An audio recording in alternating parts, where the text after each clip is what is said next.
동안은 1월 한 달 동안은 우리 같이 새해 복 많이 받으세요 이렇게 인사하시겠습니다. 좌우로 또 앞뒤 동서남북으로 인사하시겠습니다. 새해 복 많이 받으세요. 많이 받으십시오.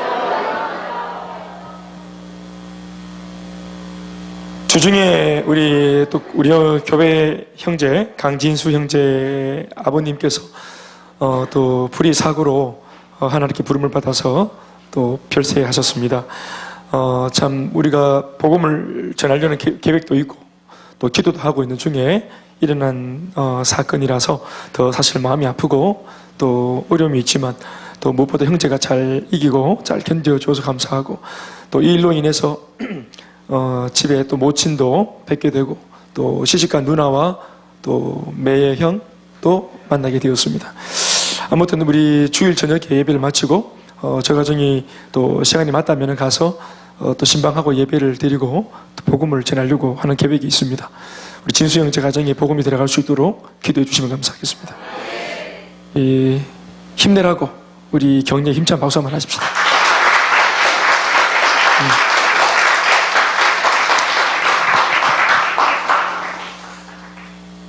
오늘 본문 말씀을 우리가 모르는 말씀이 아닙니다.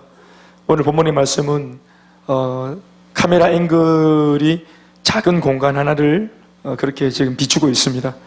그것은 다른 것이 아니라 작은 다락방입니다. 다락방 안에 숨도 제대로 못 쉬고 그렇게 옹기종기 모여 앉아서 벌벌 떨고 있는 11명의 제자들을 오늘 카메라가 잡고 있습니다. 가롯 유다는 예수님을 팔아먹고 죄책감에 자살을 했고 11명의 제자들이 오늘 이 다락방에 숨어서 있습니다. 예수님께서 돌아가실 때까지 3년 반 동안이나 그들에게 가르쳤던 또 당부했던 말씀을 떠올리라 치면 오늘 이들의 모습은 예수님 그 스승의 가르침과 공통되는 것이 하나도 없습니다. 스승이 그렇게 비참하게 죽임을 당한 이유가 무엇인지 그들이 알았다면 그렇게 있을 수는 없는 건데 그렇게 열정적으로 자기에게 생명을 걸고 가르침을 주셨던 스승의 가르침이 하나도 기억이 안 날 만큼 그들은 지금 충격 가운데 있습니다. 교실에서 배운 가르침이 하나도 생각이 안 나는, 이론으로 들었던 가르침이 하나도 생각이 안 나는, 눈물로 들었고 가슴을 치며 들었고 내 어찌 평생을 살면서 이 주옥 같은 말씀과 이 은혜를 잊어먹을 수 있을까 하며 하나님께 그렇게 거듭거듭 은혜를 받는 족족 고백에 고백을 거듭했던 그 수많은 고백들을 새카맣게 잊어버리는 순간이었습니다. 예수님의 가르침 한 구절도 기억이 안 나는 자리였습니다. 예수님이 무엇 때문에 자기에게 오셨던지 그 이유조차도 기억이 나지 않는, 생각 전체가 완전히 하얘지는 그런 공간, 작은 다락방이었습니다. 그 다락방 안에는 절대 공포가 스며들고 있고 그 다락방 안에는 절대 낙심과 좌절과 두려움이 가득 차 있는 공간이었습니다.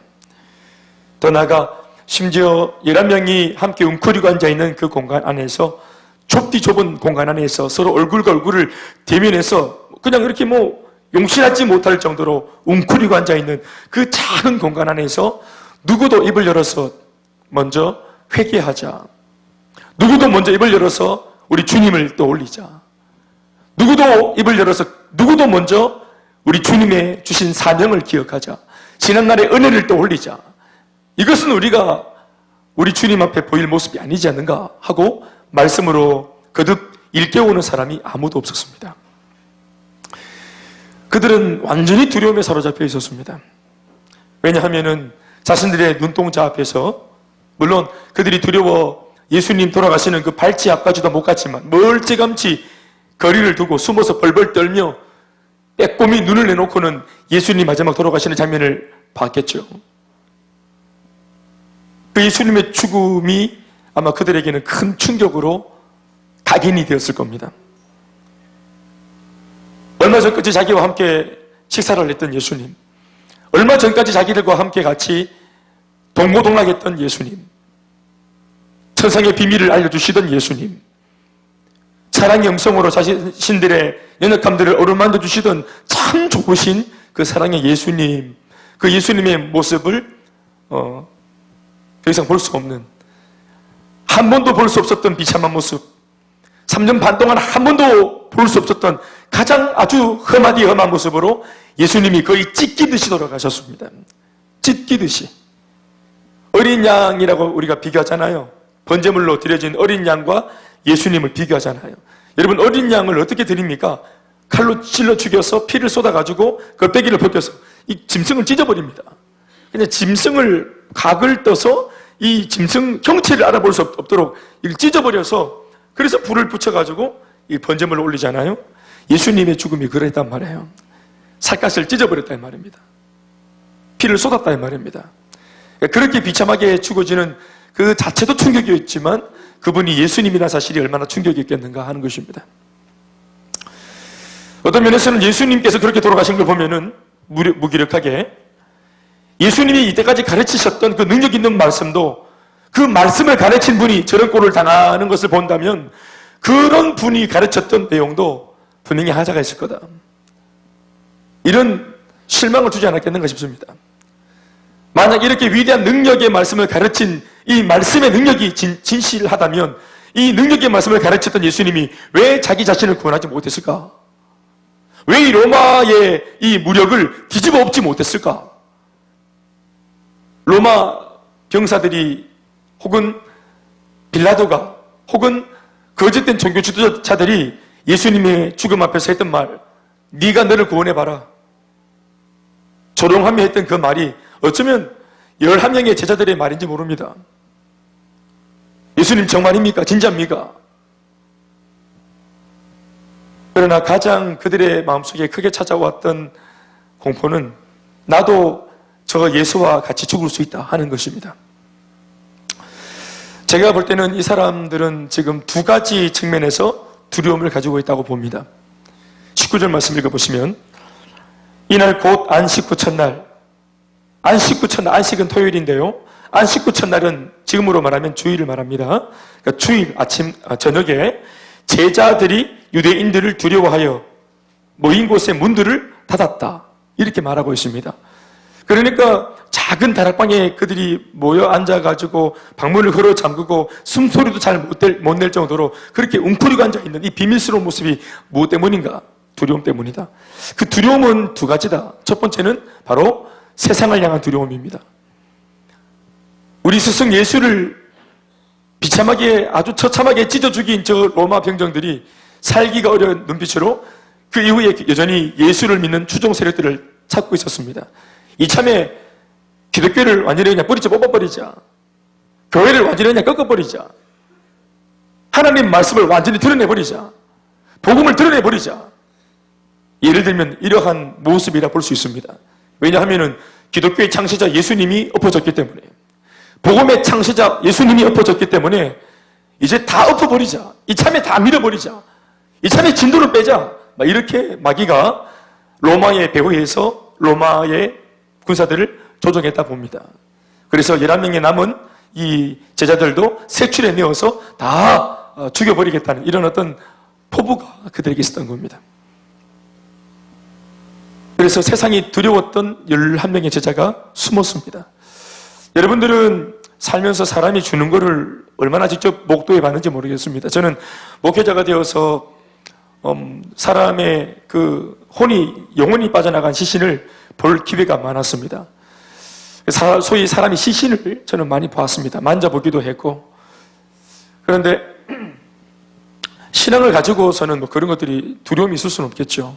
그런데 제가 돌아보면은 중학교 2학년 때 즈음에 제가 사람의 시체를 본 적이 있어요. 우리 지금 뭐 담비 나이쯤 될 때 제가 사람이 죽은 걸 봤어요. 제가 다니던 그 중학교에 이제 학교를 마치고 버스를 타고 이제 이렇게 나오는데, 제가 여기 동촌중학교를 다녔거든요. 동촌중학교가 옛날에는 구도로, 그러니까 편도 1차선에서 이제 왕복 2차선밖에 없는 아주 그런 참 좁은 그런 길이었어요. 지금의 이제 그 옛날 까르포가 있는 그 큰 도로는 없고, 작은 도로 2개가 있는 거 있잖아요. 그래서 그 강변을 끼고 쭉 동촌으로 들어가는 그 도로밖에 없었는데, 학교를 마치고 이제 집으로 오는 버스를 탔는데 버스가 이게 막혀가지고 가지 않는 거예요. 그 거북이 걸음처럼. 그러다가 제가 나중에 한참에서야 이 버스가 아양교쯤 와서 이제 좌회전을 하는데 그 앞에서 사람들이 시신을 이렇게 수습해서 담는 걸 봤어요. 거기에 동촌 장의사라고 있어요. 동촌 장의사라고. 그 길 옆에. 거기에서 급하게 나무관을 끄집어내어가지고 보니까 방금 사람이 죽었는데 이 사람의 시신을 이제 담는 걸 봤다 이 말입니다. 그런데 얘기를 들어보니까 술 먹고 이제 퇴근하는 길에 아저씨가 자전거를 몰았는데 이 좁은 이 차선에 이제 이 차로로 자전거를 몰고 가다가 취기에 흔들흔들 하다가 이제 넘어졌어요. 인도로 넘어지셨으면 좀 괜찮았을 텐데 차로로 이렇게 넘어지신 거예요. 그런데 바로 뒤에 쫓아오던 이 연탄 트럭이 넘어진 이 사람 이 머리를 짓이기고 지나간 겁니다. 끔찍한 얘기죠. 그리고 제가 사실대로 그냥 제가 말씀 좀 드리면 저는 그게 중학교 2학년 때 저한테 굉장히 큰 충격이었어요. 사람이 죽는 것도 참 충격이었지만 사람의 그 시체, 그 얼굴이 없는 시체를 제가 본 겁니다. 얼굴이 없는 시체를 봤어요. 그리고 누렇게 이렇게 저게 우리 머릿속에 있는가 싶을 정도로 거대하게 보이는 커다란 이 뇌가, 누런 뇌가 그 사람 한 2m 정도 앞에 떨어져 있는, 이걸 사람들이 수습해서 담고 있는, 이제 그런 시체를 담고 있는 그런 걸 제가 직접 본 겁니다. 여러분들은 지금 이렇게 말만 들어도 참 사실 숨짓하죠.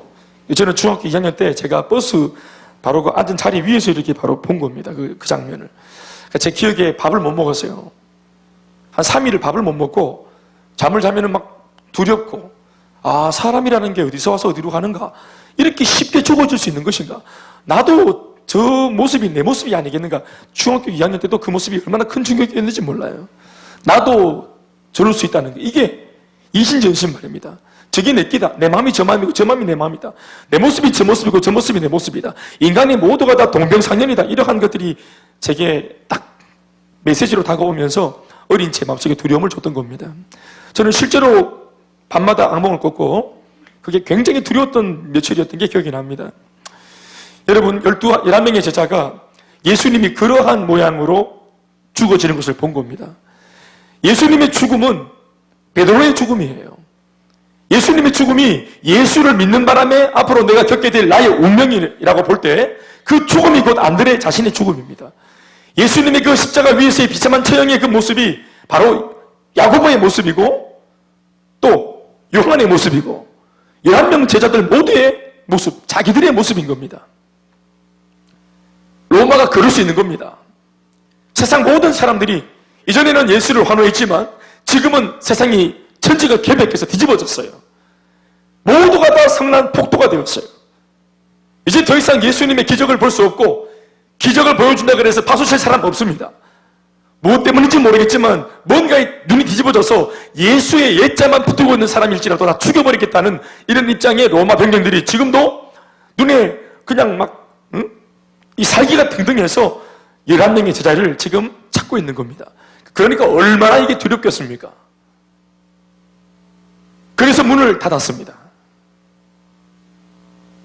세상을 두려워했기 때문입니다. 또 한 가지는 예수님을 향한 죄책감 때문에 그렇습니다. 하나님을 향한 죄책감.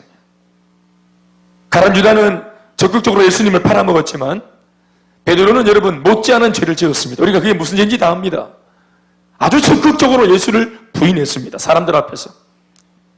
저주하면서까지 나는 저 예수파가 아니라고 저주하며 자신은 예수를 따라다니는 추종 세력이 아니고 제자가 아니라고 예수를 부인했습니다. 하나하나 조목조목 이름은 다 말하고 있지는 않지만 나머지 11명의 제자, 10명의 모든 제자들도 들키지는 않았지만 모두가 다 베드로와 같은 오락선입니다. 누구도 처형당하는 마지막 행보를 걸어가는 예수님 앞에 내가 이번의 제자입니다. 나도 죽여주십시오. 이렇게 말 못했습니다. 예수님을 부인한 죄, 예수님을 팔아먹은 죄, 예수를 팔아먹고 부인하는 일에 암묵적으로 동의한 죄, 이 죄책감. 그러니까 이 큰 죄책감이 사람들의 마음을 누르는 것입니다. 세상을 향한 두려움, 주님을 향한 두려움, 한마디로 말해서 이들을 오늘 다락방 문을 걸어 잠그고 세상을 향해서도 두렵다고 말하며 주님을 향해서도 두렵다고 말하며 웅크리고 앉아가지고 위축된 모습으로 벌벌 떨고 있는 이 모양새가 무엇 때문인지 아십니까? 단 한 가지로 말하면 죄 때문입니다. 세상을 두려워하는 것이 왜 그렇습니까? 죄가 들어오면 은혜가 떨어지고 그 속에 정욕이 충만해지고 인간적인 마음들이 충만해지면 세상이 두렵습니다. 우리를 돌아보십시오. 우리가 기도 한참 할 때, 은혜가 충만할 때 세상이 무엇을 할지라도 두렵습니까? 그러나 제 아무리 셀리더고 목사고 제 아무리 선교사라도 우리의 입에서 기도가 그치고 성령 충만함이 말라버리고 시가 말라버리면 멀쩡하던 세상, 어제까지 아무것도 아니었던 세상이 갑자기 두렵습니다. 갑자기 먹고 사는 게 갑자기 두렵고 내일의 삶과 앞으로의 삶이 애들 키우는 게 이대로 늙어간다는 게 내 노후 문제가 진짜로 세상스러울 정도로 너무나 느닷없고 갑작스럽게 두렵기 시작합니다. 아니 이렇게 두려운 거를 지난날 예수를 믿고 마치 하늘을 나는 것처럼 지난날 한 2년은 어떻게 내가 겁없이 살았는가 싶을 정도로 갑자기 두려워요. 그리고 갑자기 내가 지금 이 순간이라도 이렇게 뭔가 해야 될 것 같고 연초에 막 그냥 은혜 좀 받아가 정신이 좀 나간 가운데 목사님한테 막 이것도 하겠다 저것도 하겠다고 막 큰 소리는 쳐놨는데 한 1월 말쯤 2월 초쯤 와서 막 정신이 딱 돌아오니까 내가 치러놓은 것에 비해서 내 마음속에 준비된 게 없으니까 이 전체 2019년 전체의 교회 생활마저도 두렵기 시작한 겁니다. 큰일 났다 이런 마음이 드는 거예요. 사랑하는 여러분, 저는 지금 두려움이 뭔가를 말하고 있는데요, 왜 이런 꼬라지가 됐을까요? 11명의 제자, 그 다락방, 여러분 그게 뭐라고 보십니까? 그게 지금 11명 제자들의 모습이라 보십니까? 여러분 제가 묵상해 볼 때 이 모양이 어떤 면에서는, 어떤 면이 아니라 대부분의 모습이 오늘날 우리 기독교의 모습입니다. 오늘 21세기에 살고 있는 2019년도를 살고 있는 우리 예수 믿는 오늘 이 시대에 예수를 믿고 있는 우리들이 보여내고 있는 기독교의 모양새가 이러한 모양새라고 인정하고 싶진 않지만 이런 모양인 것 같아요. 세상을 향해서 뭐가 두려운지 몰라도 문을 걸어 잠그고 벌벌 떨고 있는 우리의 모습. 복음서의 결론은 우리에게 복음을 주시고 성령 충만함을 입히셔서 세상으로 보내는 것이었어요. 사람을 낚는 업으로 만드는 것이 예수님 가르침의 최종 목적이었어요. 먼저 주님의 나라와 의를 구하도록 만드는 것이 가르침의 목적이었어요. 세상에 빛이 되고 우리가 지금 두려워하는 바로 그 세상에 소금이 되어줘서 우리 때문에 오히려 세상이 도움받고 변화되도록 우리가 일조하도록 만드는, 그렇게 변화되어지는 그림이 예수 믿는 가르침을 받은 우리의 이 땅에 존재하는 목적이었어요.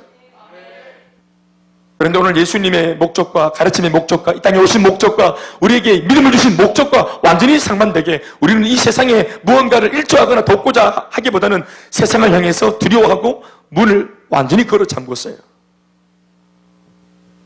위축됐어요. 세상이 나를 해코지 할 거라고 생각해요. 그러니까 이 다락방에서 어떤 면에서 이런 마음도 안 들었겠습니까? 맥주로 예수 믿어가지고 예수님이 건재할 때나 예수였지 지금은 눈이 안 보이는 예수님, 우리만 덩그러니 남아있는 거죠. 그러니까 예수가 야속한 겁니다. 그러니까 예수를 괜히 믿어서 갑자기 한순간, 오늘 이 순간부터는 예수 믿는 게 불편해지기 시작한 겁니다. 세상을 향해서. 예수만 아니었다면 같이 있을 필요가 없어요. 예수만 아니었다면, 신앙만 아니었다면 이렇게 숨어 있을 필요가 없어요. 오히려 세상에 나가서 얼마든지 같이 이렇게 활보하고 다닐 수 있는, 멀쩡하게 사회생활 할 수 있는 그런 사람들인데 예수를 믿었다는 것 때문에 오늘 그들만, 그 당시 유대 땅에서 11명, 얘네들만 지금 다락방에 숨어서 벌벌 떨고 있는 거죠. 전쟁이 일어난 것도 아닙니다. 나라가 뒤집어진 것도 아니에요. 북한이 쳐들어온 것도 아닙니다. 누가 뭐라고 하는 거 아닙니다. 근데 예수를 믿었다는 것 때문에 갑자기 세상 모두가 자기를 죽이려고 드는 원수가 되었다고 느껴지면서 숨어 있는 겁니다. 여러분, 오늘 물어봅시다. 오늘 세상이 우리들, 예수 믿는 우리를 향해서 이런 식으로 우리를 죽이려고 겁을 줍니까? 그런데도 우리는 세상을 향한 동일한 두려움이 있습니다. 오늘 세상은 우리를 박해하지 않습니다. 오늘날 세상은 예수 믿는 나를 핍박을 하거나 나를 몰아붙이거나 예수님을 죽였듯이 우리를 뜯어 죽이겠다고 그렇게 우리한테 다가오지 않습니다. 그런데도 우리는 두려움을 가지고 있어요. 세상을 바라보면 위축됩니다. 문을 걸어 잠글 정도로 위축이 되어 있습니다. 오늘날 그러면 세상은 우리를 향해서, 오늘날의 세상은 우리를 향해서 무엇으로 우리를 두렵게 만들고 위축되게 만들까요? 그것이 뭡니까? 그것은 세상의 도도한 액션과 그들의 거침없는 삶입니다. 그들이 사는 모습, 예수가 없는 채로 세상이 사는 모습을 보면은 그들이 오히려 더 자유인인 것 같아요. 거침이 없이 살아요. 우리는 분명히 죄가 뭔지 알고 있기 때문에 저러면 안 된다 하는 거 알고 있는데 그들은 그런 것을 모르는 바람에 양심의 가책도 없이 거침없이 죄를 지으며 그러면서도 기뻐하며 인생을 즐기며 삽니다. 밤을 불태웁니다. 술, 담배, 마약, 약물 안 가리고, 이성, 동성 안 가리고 닥치는 대로, 내 몸이 즐거운 대로 닥치는 대로 삽니다.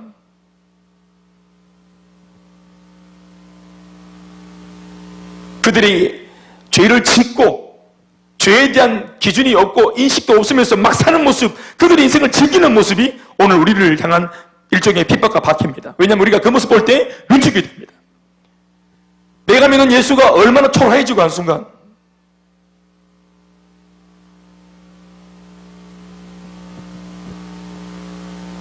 하나님의 말씀대로 살기를 바라며 기도했던 우리 부모의 마음이 있죠. 아이들을 향해서 하나님 어떻게든지 예수 잘 믿고 잘 살 수 있도록 도와달라고. 하나님 믿음이 최고 아닙니까? 다른 거 다 있어도 믿음 없으면 헛방 아닙니까? 주님, 그러니까 우리 아이들 하나님 크면서 무엇보다 예수를 잘 믿게 해주시고 예수 잘 믿는 아이가 되게 해주세요. 우리 이렇게 기도하잖아요. 그런데 예수 안 믿는 옆집 보니까 예수만 안 믿지 아가 막 영어도 더 잘하고 수학도 더 잘 풀고 일본어까지 하고 중국어까지 하고 게다가 우리 예수를 믿으면서 교회 다니는 우리 애보다 더 예를 들어서 인사도 잘해. 이러면 뭐 너무 순간적으로 얼마나 위축이 되는지 몰라요. 내가 정말 구시대적인 발상으로 세상을 사는 것 같고 굉장히 나는 지금 잘못 사는 것 같고 잘못 애를 키우는 것 같고 또 내 인생을 잘못 걸어가는 것 같고 이런 느낌들. 한 번뿐인 이 젊음, 우리 신혼인데 이 금요일, 토요일, 주일만 이게 아달이 안 되면 마음대로 우리가 주말 여행 가면서 와, 과연 막 날아다닐 건데 세상이 우리를 부르는데 이제 가까운 대구 공항만 가도 얼마나 날아갈 곳이 많고 말이에요. 돈만 조금 있어 받쳐주면은 얼마든지 우리가 즐길 수 있는 부분이 있는데 말이에요.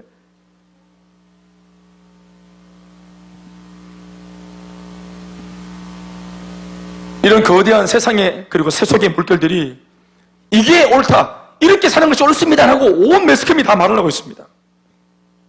여러분 뭐 하세요? 즐기세요. 아직도 그러고 사세요? 즐기세요. 유럽 스타일 열로 6개월 일하고 번 돈으로 나머지 6개월은 즐기고 미래가 어딨노? 오늘이 즐거워야지. 이러면서 세상에 있는 세속의 메시지가 오늘 교회를 향해서 막 외칩니다. 여러분 이것이 핍박이 주는 교회를 위축시키는, 핍박을 통해서 교회를 위축시키는 효과보다 더한 효과가 발생됩니다. 박해를 통해서, 순교를 통해서 위축시키는 마귀의 전략보다 더 큰 결과물들을 낳고 있습니다. 실제로 우리 가운데 아직까지 행동을 못하고 있지만 우리 마음이 사실 얼마나 많이 빼앗겼는지 모릅니다. 우리의 생각이 상당 부분 얼마나 많이 빼앗겼는지 모릅니다.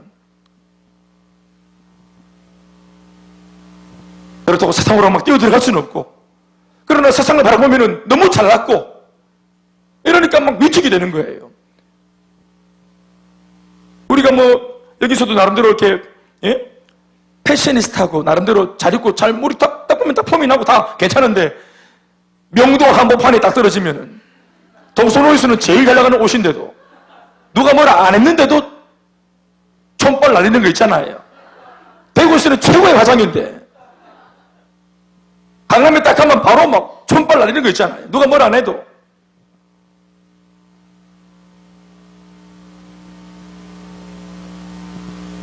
그들이 사는 모습, 그들이 인생을 즐기는 모습, 과감하고 대범하게.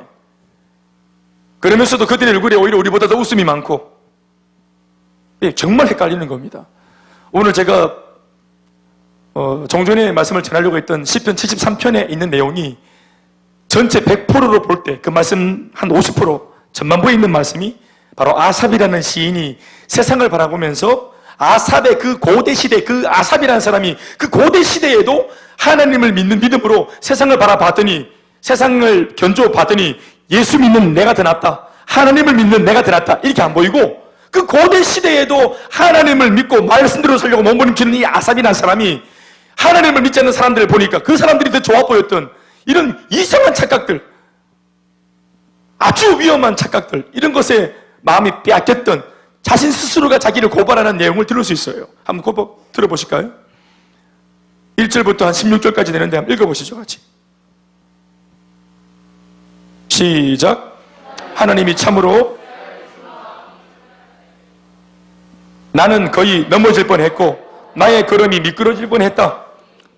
이는 내가 악인의 형통함을 보고 오만한 자를 질투했다. 예수 믿는 내가, 지금으로 말하면은 예수 믿는 내가 예수 안 믿는 사람의 형통함을 보고 그들의 오만한 삶의 모습을 보면서 죄를 지으면서도 당당한 그들을 보면서 나 그들을 질투했다. 솔직히 나 위축됐다. 아주 구체적으로 적고 있어요. 4절부터 시작. 그들은 죽을 때도 뭐가 없다. 고통이 없고 그 힘이 강건하다. 사람들이 당하는 고난이 그들에게는 없고 사람들이 당하는 재앙도 그들에게는, 돈이 있는 그들한테는 문제도 고난도 재앙도 없는 것 같아요. 돈으로 다 해결해버리니까. 6절. 그러므로 교만이 그들의 목걸이요 강포가 그들의 옷이며 살찜으로 그들의 눈이 불쑥 솟아났고, 살이 찌면 눈이 쑥 나오잖아요. 그들의 소득은 마음의 소원보다 많으며 그들은 능욕하며 악하게 말하며 높은 데서 거만하게 말하며 그들의 입은 하늘에 두고 그들의 혀는 땅에 두루 다니는도다. 그러므로 그의 백성이 이리로 돌아와서 잔에 가득한 물을, 자, 일이라는 말은 성전을 말합니다. 교회 안으로 들어와서 성전 안에 가득한 물, 예배 때 예배를 드리기 위해서 손을 씻는 물을 말합니다. 그러니까 예배 때 드리는 이런 하나의 행동을 말하는 건데 이 잔에 가득한 물을 마셔버리는 거예요. 그게 뭡니까? 신성모독이죠. 교회를 조롱하는 행동을 한 겁니다. 그러니까 예수 안 믿는 사람이 우리 교회 쩌벅쩌벅 들어와가지고 십자가를 딱 드러내가지고 이걸로, 예? 막 곡괭이질 하면서 이렇게 해. 이러면서 지금 이걸 우리를 능욕을 한 겁니다. 능욕을 한 거예요. 목사님 마이크를 뺏어가지고 막 갑자기 뽕짝을 부르고 이 위에서 그러면서 교회를 능욕한 거라 이 말이에요. 대놓고. 옛날로 치자면은 또 보세요. 11절 시작. 말하기를 하나님이 어찌하랴 지존자에게 지식이 있으랴 하는도다. 하나님 죽었다 이놈들아. 아직도 그런 짓 하고 있나? 아직도 금년마다 뭐가 질질 짜고 있나? 아이고 한심하다 한심해. 정신 똑바로 차리라. 어떤 세상이 아직도 이렇게 하고 있노? 그러면서 이 예수 안 믿는 사람들이 교회에 들어와서 예배 드리고 있는 사람들한테 이렇게 큰 소리 친 겁니다. 12절 시작. 볼지어다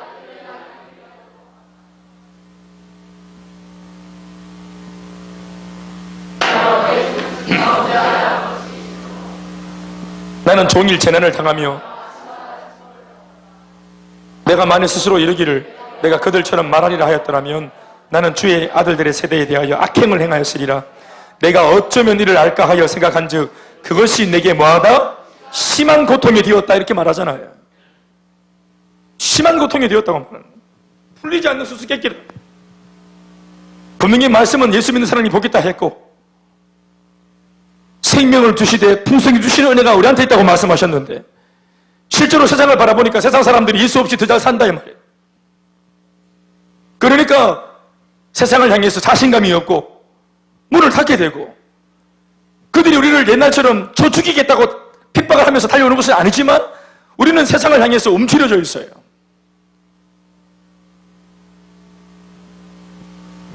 세상에서도 우리 사실 뭐 돈을 많이 벌었다든지 성공을 했다든지 굉장한 타이틀을 땄다든지 그 세상을 예수 믿는 사람으로서 세상을 바라봐도 무언가 내가 쟁취한 것이 없는 것 같고 이뤄놓은 것이 없는 것 같고 이러한 세속적인 기준으로 자기를 보니까 세상 앞에 자기가 형편없이 보이는 겁니다. 그러니까 위축이 되는 거예요.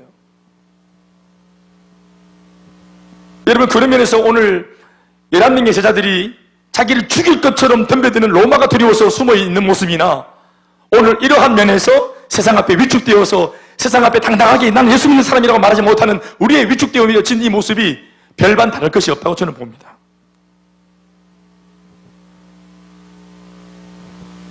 우리 그래서 세상 앞에 밥을 먹을 때도 두 손 모아서 내 예수 믿는다고 주님 이 음식 감사합니다. 감사함으로 먹겠다고 기도하는 것. 이 기도 한번 하는 것도 그렇게 힘겨운 겁니다. 한 번씩 우리 기도하다가도 조용히 기도하면 좋겠는데 꼭 이렇게 딱 오픈되어진 이 식당에서 목사님 꼭 이렇게 대표로 기도해야 되나? 그냥 박두껑 열면서 주님 감사합니다. 땡큐 갓 이러고 먹으면 되는데 이걸 또 폼 잡고 한 명이 또 일어나서 대표 기도 크게 하고 또 무리들은 또 다 같이 또 부끄럽고 또 아멘 하고 꼭 이렇게 해야 되나? 이게 나대야 되나? 이렇게 또 별나게 믿음이 좀 그래도 출중한 사람이 옆에 있으니까 묻어라서라도 가니까 그 정도지 혼자 있을 때 그 사람 그렇게 기도하겠는가 이 말이에요. 세상을 향해서도 자신이 없어요. 그러면 세상을 향해서 그런 모양새라면 그러면 어차피 세상은 그렇다 치고 돌아서서 하나님을 향해서라도 어차피 예수를 믿는 사람이니까 잘 믿어보든지 세상을 향해서는 큰소리 짓게 없을지라도 하나님을 향해서는 그래도 칭찬 들을 것이 있고 영적인 상급을 쌓고 무언가 이런 것이 있어야 되는데 이것도 없는 겁니다. 세상을 향해서는 돌아보니까 두렵고 베드로와 그들의 일행 보시면 말이에요. 죽을 것 같고 그리고 하나님께 이 두려움을 몰아내달라고 기도하자고 엎드리려고 그러니까 하나님이 보내신 아들 예수를 팔아먹었으니 어찌 우리가 하나님께 기도할 수 있겠노? 그러니까 신앙적으로 돌아봐도 마음속에는 죄책감밖에 없는 거예요. 세상을 향해서는 두려움, 주님을 향해서는 죄책감. 한 주간 내 맘대로 살았던 거, 한 주간 거짓말했던 거, 한 주간 정욕대로 살았던 거, 한 주간 하나님 말씀에서 멀어져서 내 맘대로 살았던 거. 교회 사람들 아무도 모르지만 나만이 아는 은밀한 그 죄들, 이런 불순종의 영역들을 내가 알고 있기 때문에 주님을 바라봐도 눌리는 거예요. 완전히 눌리는 것입니다. 여러분, 오늘 제가 보는 우리 교회의 입장이 이런 것 같아요. 저를 비롯해 우리 성도들의 모습이 이런 것 같아요. 아사리만 그냥 세상적으로 나가서 과감하게 죄를 확 지어부든지, 그것도 아니고 교회 와서 그냥 과감하게 쓰는 충만해 뿌리든지, 이것도 아니고 주님도 시급시키고 마귀도 시급시키고. 마귀가 묻습니다. 너는 누구 편이냐고. 왜 나를 이렇게 애달구게 만드냐고. 이게 오늘 다락방에 웅크리고 앉아있는 기독교입니다. 다락방에 웅크리고 앉아있는 오늘 교회의 모습입니다. 다락방에 웅크리고 앉아있는 우리 성도들의 모습입니다. 우리 목회자분들도 심지어 당신들의 목회를 펼쳐갈 때 이렇게 다락방에 갇혀서 위축된 모습으로 목회를 하시는 분들도 상당히 많습니다.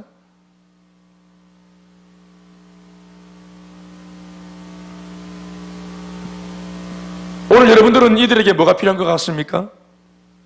세상을 향해서도 두려움을 가지고 있고 하나님을 향해서도 입을 열어서 기도할 힘조차 가지고 있지 못한 고기를 들 수 없는 이러한 가책이 와서 마음을 열지 못하는 이 지금 위축된 그리스도인들에게 무엇이 필요하다고 보십니까? 많은 게 필요할 수 있겠죠. 여러분, 이 다락방에 지금 베드로가 상상해 보세요. 돈이 필요합니까? 굉장한 어부니까 뭐 그물 같은 거 하나 선물해 주면 좋아할까요? 사랑하는 여러분, 예수님이 이들에게 가장 필요한 것이 뭔지 알고 들고 들어오십니다. 부활하시자마자 제자들이 벌벌 떨고 있는 그 다락방 벽을 뚫고 나타나신 예수님이 두 손을 내미시면서 그들에게 처음으로 했던 말, 아니 그 말을 하기 위해서 지옥의 옥문을 뚫고 부수어내고 단숨에 달려오셔서 원하시는 숨을 내쉬면서 그들에게 다급하게 전하고자 했던 그 유일한 말, 그들에게 꼭 필요한 것을 주기 위해서 달려온 예수님 입에서 나오는 말이 뭡니까? 너희에게 평강이 있을지어다 입니다.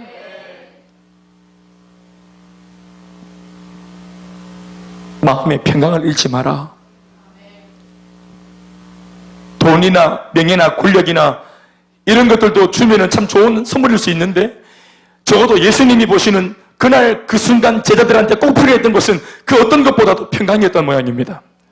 그래서 그 마음속에 평강을 주는 것입니다.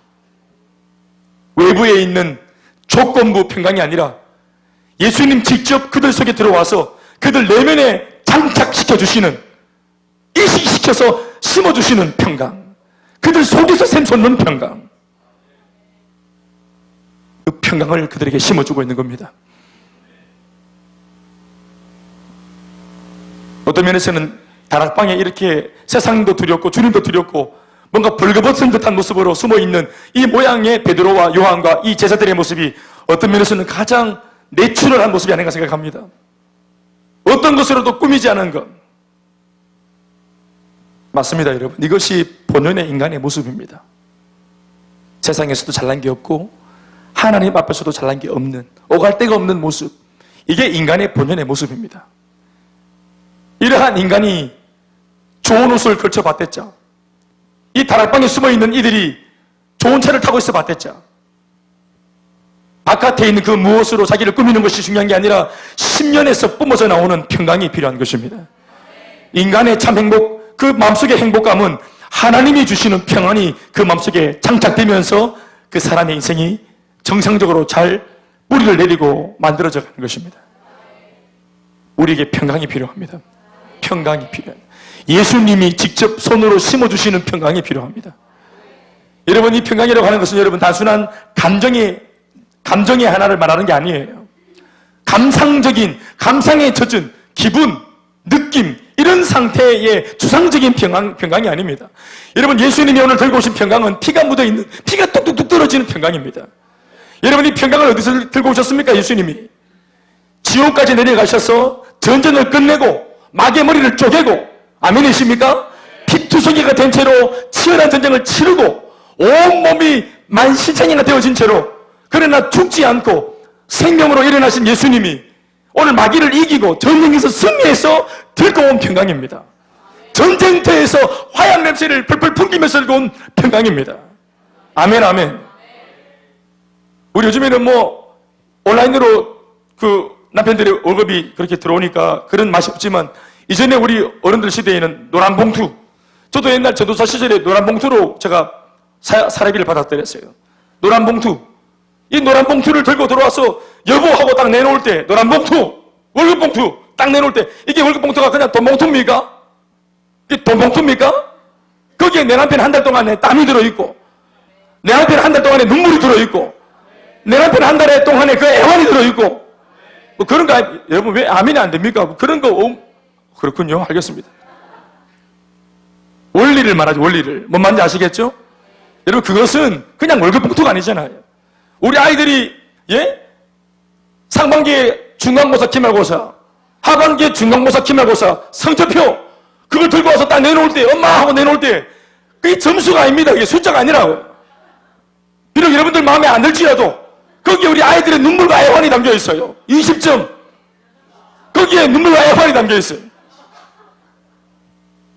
뒷단에는 그것 때문에 밤잠 설쳤다고. 뒷단에는.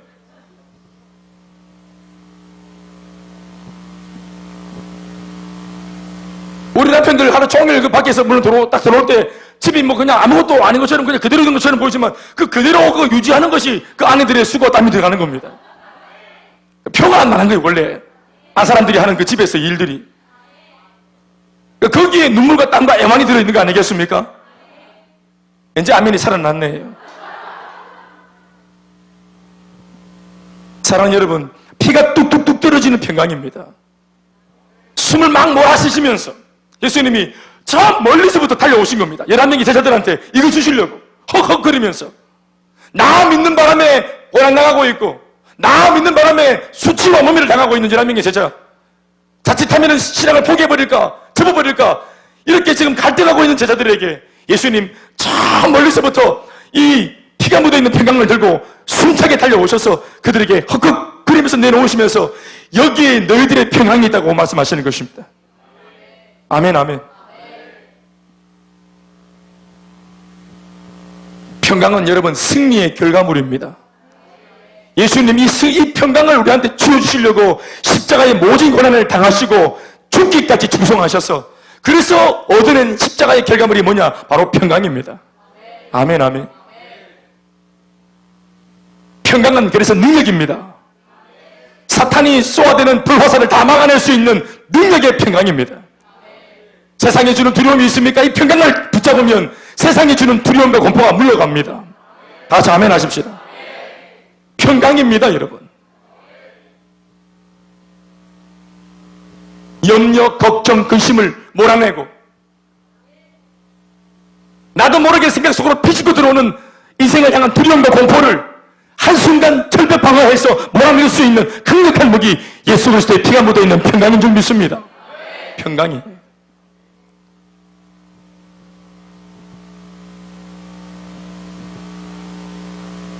그래서 응급조치를 하신 이후에 예수님께서 하시는 말씀이, 이 말씀을 하시고 손과 옆구리를 보이셨습니다. 따라합시다. 손과 옆구리를 보이시니. 그랬더니 제자들이 손과 옆구리를 보자마자 어떻게 되었다 합니까? 주를 보고 기뻐하더라. 아멘, 아멘. 아, 이거 예수님 맞구나. 손에 뭐가 있는 겁니까? 못자국이 있고 옆구리에 뭐가 있습니까? 창자국이 있는 거지요. 왜냐하면 예수님이 돌아가실 때 분명히 손에 상처를 입고 옆구리에 창에 찔린 상처를 가지고 돌아가셨거든요. 그러니까 그것이 하나의 증거입니다. 표적이에요. 이 상처에 생태계가 있어야 예수입니다. 그러나 여러분, 어떤 면에서 이 말씀을 우리가 표면적으로 묵상해 보면은, 죽었던 그 예수가 지금 여기 서 있는 부활한 예수가 맞네? 예수님이 맞다는 것을 확인하는, 십자가의 예수와 부활한 예수가 맞다는 것을 확인시켜주는 차원에서의 손과 옆구리라 볼 수 있겠지만, 그러나 영적인 의미는 그것이 아닙니다. 사랑하는 여러분, 예수를 팔아먹고 부인한 제자들한테 옆구리와 손은 뭘 의미하는 겁니까? 이거 누구 때문에 생긴 상처입니까? 이게 누구 때문에 생긴 죽음의 표시입니까? 바로 자신들입니다. 자신들의 부인, 자신들의 외면, 자신들의 무지함, 자신들의 그 교만함, 자신들의 그 어리석음, 불신앙, 이것 때문에 예수님이 끌려가고 팔려가서 손에 못이 박히고 옆구리에 창에 찔려서 그렇게 피와 물을 쏟고 죽으신 겁니다. 그러니 어떤 면에서는 제자들이 볼 때, 제자들이 손과 옆구리를 본다는 것은, 이것은 죄책감을 들게 하는 장치입니다. 예수님 바라보면 손과 옆구리를 바라볼 때마다 눌립니다. 위축됩니다. 왜요? 내가 찌른 옆구리 창이니까요. 내가 박은 못이니까요. 로마 병정이 아니에요. 베드로, 요한, 이거 로마 병정들이 찌른 그 손입니까? 아닙니다. 그 못자국, 창자국 베드로 알아요. 자기가 한 겁니다. 예수님 몸에 있는 확실하고 분명하게 보이는 저 손자국의 못자국과 저 허리에 있는 저 창자국이 요한이 볼 때 요한이 한 거, 요한이 알아요. 안드레가 압니다. 11명의 제자들 모두가 다 예수님 머리 위에 가시 밀려간을 씌우고 침 뱉었고 뺨을 쳤고 퇴치질을 했고 모두가 예수님 손과 발에 못을 박았고 옆구리에 창을 찔렀습니다. 그건 로마 병정이 아니라 예수를 믿고 있는 우리들이 한 겁니다. 믿는다고 하되 어설프게 믿는 우리들이 하는 겁니다. 어떻게 하고 있습니까? 우리가 매일의 삶에서, 한 주간의 삶에서 우리의 생각으로, 말로, 행동으로, 가정에서, 직장에서 내 마음대로 예수 없이 살아갈 때마다 우리는 예수님의 손에 못을 박는 겁니다. 하나님 없는 것처럼 내 마음대로 살 때마다 우리는 예수님 허리에다가 창을 찌르는 것입니다. 2000년 전 사건이었다가 아니라 오늘 우리가 하고 있는 우리의 행위입니다. 그래서 우리가 십자가를 바라보며 할 말이 없어요. 기쁘다 구주 오셨네, 어린 예수님, 성탄절의 예수님, 베이비 지저스는 우리를 유쾌하게 만듭니다. 복을 주시는 예수님, 좋은 말씀을 건네주시는 예수님, 우리를 기분 좋게 만들어줍니다. 우리를 웃게 만들어줍니다. 그러나 십자가 예수님, 내가 달아 맨 십자가, 내가 박아넣은 손에 있는 못자국, 내가 찔러넣은 창자국, 어리석은 우리의 삶으로, 고집스러운 우리의 세속적인 삶으로 우리 주님 결코 원하지 않는 삶을 고집스럽게 살 때마다 하나씩 하나씩 새겨넣은 못자국과 창자국입니다. 네, 예수님께서 그것을 보여주시는 까닭이 뭘까요? 부활하신 예수님이 바로 이 못과 창 때문에 피 흘려 죽었지만, 그러나 부활해서 내가 건재하노라. 너는 내게 이 상처를 입혔지만, 그래서 상처는, 자국은 나 있지만 내가 이 상처와 네가 준 아픔과 네가 준 몸매를 내가 부활의 능력으로 이겼노라. 그러니까 두려워하지 마라. 자신감 없어 하지 마라. 무서워하지 마라. 오늘 예수님이 왜 손과 옆구리를 보여주십니까? 우리를 주눅들게 하시려고요? 괜찮다는 겁니다.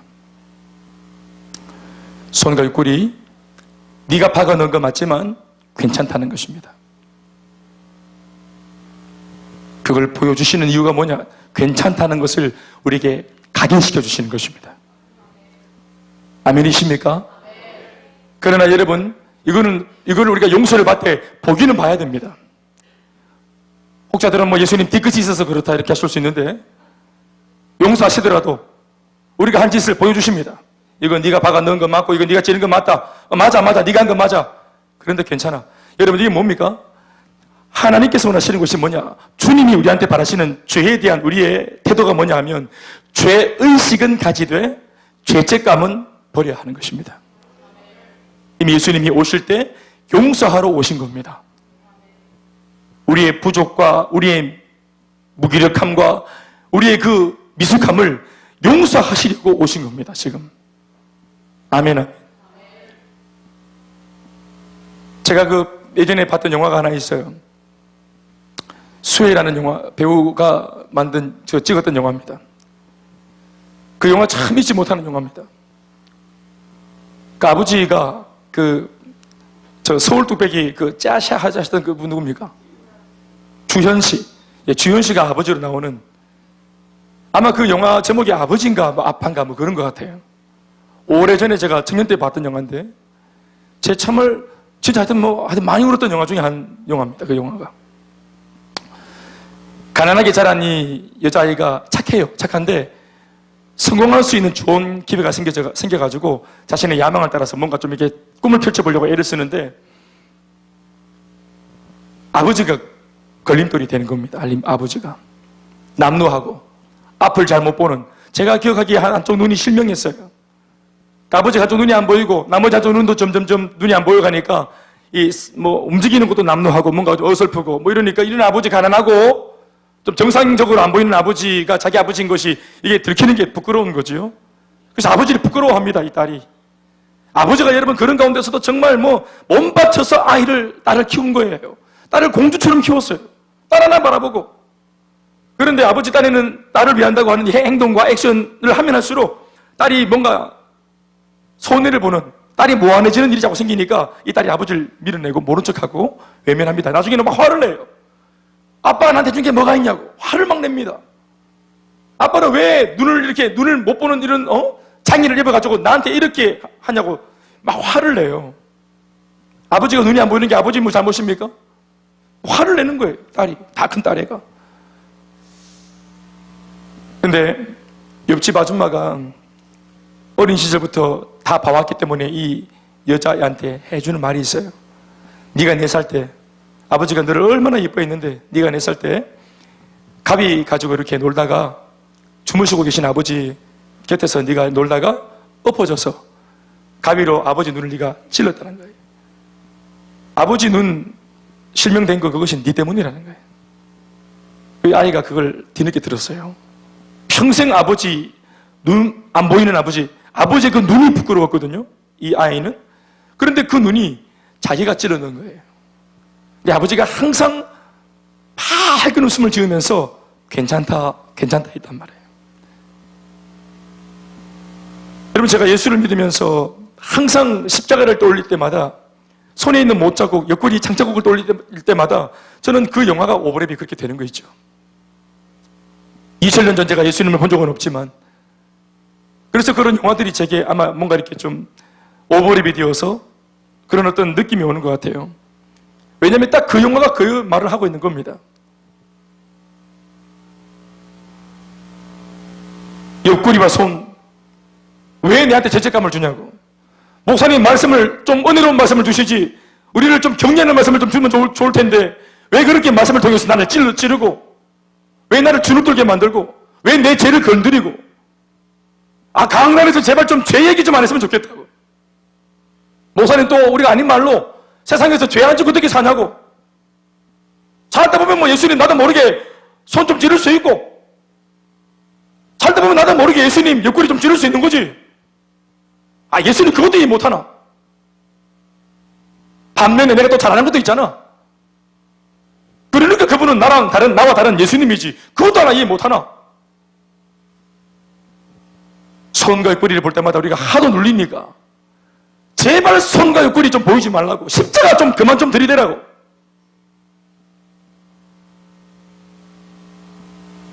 양육을 받고 훈련을 받고 말씀을 듣고 주일 와서 말씀을 듣고 이러면 참 우리가 하여튼 말씀을 통해서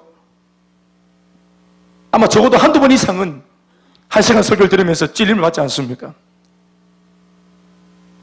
지난 한 주간 삶이 잘못된 삶일수록 그 주 예배가 얼마나 그렇게 힘든지 몰라요. 말씀 듣는 게 얼마나 힘든지 몰라요. 혹시 또 목사님 또 내 아내를 통해서 내가 한 삶을 또 아는 거 아닌가 싶어서, 너가 또 꼬자질한 거 아닌가 싶어서 내 들으라고 하는 말 같기도 하고, 이런 찔림들, 손과 옆구리를 자꾸 들이미니까 참 힘겨운 예배지요.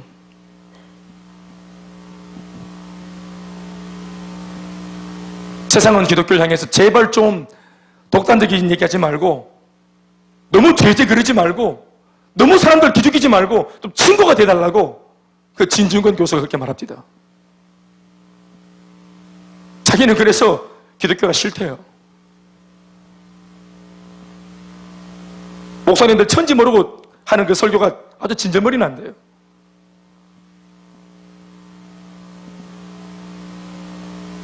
법정 스님이라는 분이 그런 말 하는 거예요. 가톨릭과 불교, 우리는 이렇게 지금 친구를 먹고 위아더 월드가 돼 있고 우리는 서로 좋은 관계를 맺고 있는데 기독교 저것들만 별나다는 거예요. 막 그래봐라, 너희도 사장되지.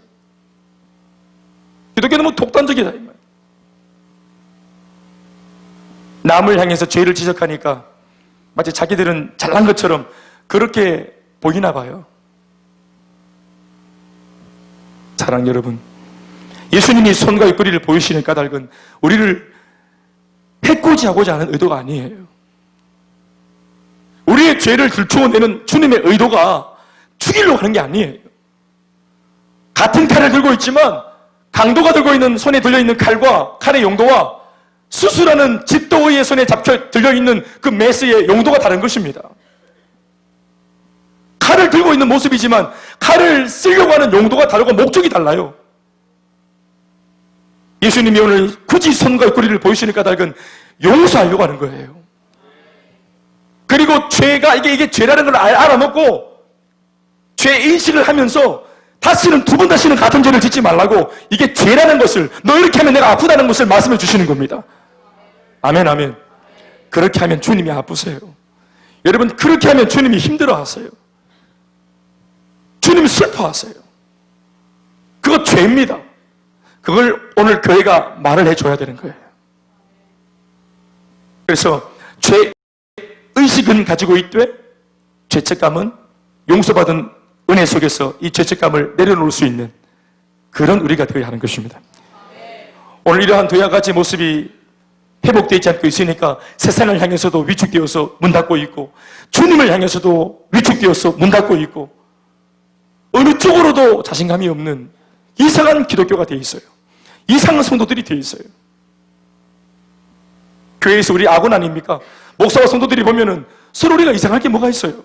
서로 눈을 바라보면서 밝게 웃고 서로 하이파이브 치고 동지 왔어요 하면서 인사합시다. 동지 왔습니까? 우리가 전우고 동지 아닙니까? 우리가 동병상련 아닙니까? 말이 안 먹히고 씨가 안 먹히는 세상 속에서 말씀대로 살아보려고 애썼던 우리 동지들 아닙니까? 그러는 가운데 세상으로부터 왕따도 당하고 욕도 먹고 그러다가 오늘 우리들 동지 아닙니까? 서로 격려해주고 하이파이브를 쳐주고 손을 잡아주고 응원하는 우리가 되어야 하는 것입니다. 아멘, 아멘. 저나 여러분들이 다 마찬가지입니다. 여러분들 서로도 다 마찬가지입니다. 우리 속에 십자가가 있어야 합니다. 그것은 줄을 들기 위해서가 아니라 겸손하게 만들고자 하는 하나의 장치입니다. 우리가 세상에서 아무리 잘 나가도 십자가를 딱 들이대면 우리는 십자가가 아니고서는 용서받지 못할 죄인인 한 사람의 죄인밖에 안 되는 거지요. 죄인에 불과한 사람들이에요. 세상에서 이렇게 저렇게 대접받으니까 착각하지 마세요.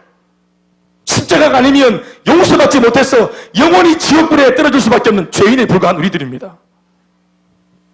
그래서 우리 사이에도 손에 못자국과 옆구리에 창자국이 있는 그 십자가의 은혜 속에서 교제가 일어나야 되는 것입니다. 그게 귀찮다고, 그게 번거롭다고, 그런 것 빼고 우리끼리 그러면 이게 세속적인 타락한 모임이 되는 것입니다.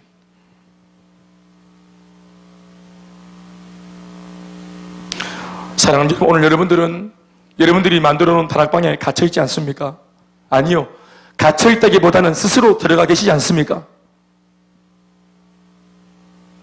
세상적으로도 두렵고 자신감이 없고, 신앙적으로도 그렇다고 자신감이 있는 것도 아니고, 세상에 나가면 너무 잘난 사람들 때문에 주눅 들고, 교회 오면은 신앙이 나보다 좋은 사람들 때문에 주눅 들고, 그러면서 늘 위축된 신앙생활, 위축된 가정생활, 위축된 세상생활.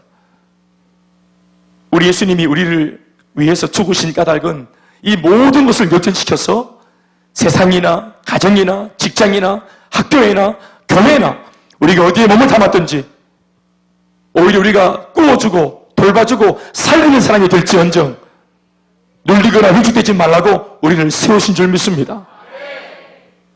그래서 예수님이 그 방에 오셔서 그들에게 평강을 주시고 용서의 은혜를 부어주시니 곧 그들이 주를 보고 기뻐할 수 있었던 것입니다. 평강이 회복되어지고 기쁨이 회복되어진 그들에게 주님이 대분히 하시는 말씀이 뭡니까? 21절 시작. 예수께서 또 이르시되 너희에게 평강이 있을지어다. 아버지께서 나를 보내신 것 같이 나도 평강을 회복한 너희, 기쁨을 회복한 너희들을 뭐한다? 보내노라. 어디로? 너희가 그렇게 두려워했던 세상으로. 아멘 아멘. 세상은 두려움의 대상이 아니라 우리가 도와야 할 대상입니다. 아멘 합시다. 그러나 이것은 사람의 힘으로 누구나 할 수 없는 것이기 때문에 이어지는 말씀 속에서 주님 말씀하시기를 이 말씀을 하시고 그들을 향하사 숨을 내쉬며 이르시되, 숨이라는 단어는 우리 창세기 나오는 단어와 같은 단어입니다. 푸시케, 푸뉴마. 따라합시다. 푸뉴마. 이게 뭡니까? 사람을 흙으로 지으시고 하나님이 그 코에 생기를 불어넣으시니 곧 그가 생명이 된지라. 그 호흡이 뭡니까? 숨이 뭡니까? 푸뉴마. 아멘 아멘. 성령이십니다. 아멘 아멘. 오늘 똑같이 새롭게 빚어지고 있는 이 새로운 피조물, 예수님 때문에 회복되어지고 있는 과정 속에 있는 이 평강과 사랑을 회복하고 기쁨을 회복하고 있는 제자들 11명들의 콧구멍이나 되고, 그 옛날 창세기처럼 숨을 푸뉴마 생기를 불어넣는 예수님께서 성령을 받으라 하시는 것입니다. 아멘이십니까? 생기, 푸뉴마. 성령을 받으면 나를 회복한 평강을 이제는 더 나아가서 다른 사람에게도 이 평강을 전할 수가 있는 것입니다. 돌아보면 사람들 모두가 다 자기만의 다락방 속에서, 세상 사람들도 세상을 두려워한다는 거 아세요? 예수를 안 믿는 사람들도 영적으로는 하나님께 자기 힘으로는 돌아갈 수 없는 원수되어 있는 사람들이기 때문에 그들의 삶 속에도 뭐가 없어요? 평강이 없습니다. 11명의 제자들한테 없었던 평강, 세상 사람들 전체가 못 가지고 있는 평강이에요.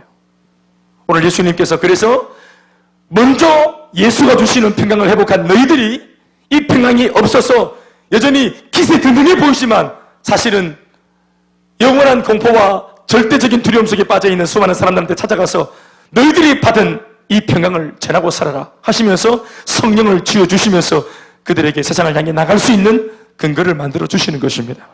23절 말씀과 같이 시작. 너희가 누구의 죄든지 사하면 사하여질 것이요 누구의 죄든지 그대로 두면 그대로 있으리라 하시니라. 아멘 아멘. 이것이 영적인 사명인 줄로 믿습니다. 영적인 권능인 줄로 믿습니다. 복음을 전하여서 우리가 전하는 복음을 받아들이면 그들에게도 곧장 하나님의 평강과 푸뉴마 성령이 임하고, 아멘 아멘. 11명의 제자들이 용서받은 것처럼 우리가 전하는 이 평강의 복음을 통해서 이 복음을 받는 모든 사람들이 다 회복되고 용서를 받게 될 것입니다. 오늘 이 다락방문 그래서 열린 겁니다. 두려워했던 사람들이 다락방문을 언제 그랬냐는 듯 이 방문을 박차고 뛰어나갑니다. 사도행전 보십시오. 그렇게 두려워했던 공회 앞에 베드로와 요한이 자기 발로 걸어가서 우리가 여기 있다, 두드러 패고 입을 틀어막고 죽이겠다고 협박을 하자 그 공회 앞에서 베드로와 요한이 하는 말이 뭡니까? 우리가 사람의 말을 듣는 것이 옳은가? 우리가 우리의 생명의 주인 되시는 하나님의 말씀을 듣는 것이 옳은가? 우리는 하나님의 말씀을 듣겠다. 이러면서 죽음을 두려워하지 않는 굉장한 사람들로 변모해버렸습니다.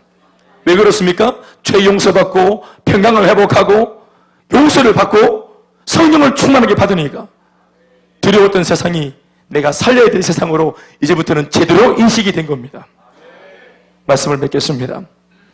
오늘 그래서 우리가 오늘 붙든 이 설교 제목이 나가라입니다.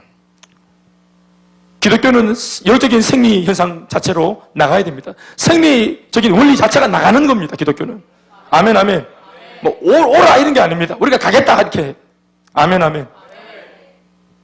나가는 교회, 찾아가는 교회. 오늘 그러한 행보 속에 누군가가 옴으로써 이 자리에 여러분들이 앉아 있는 것입니다.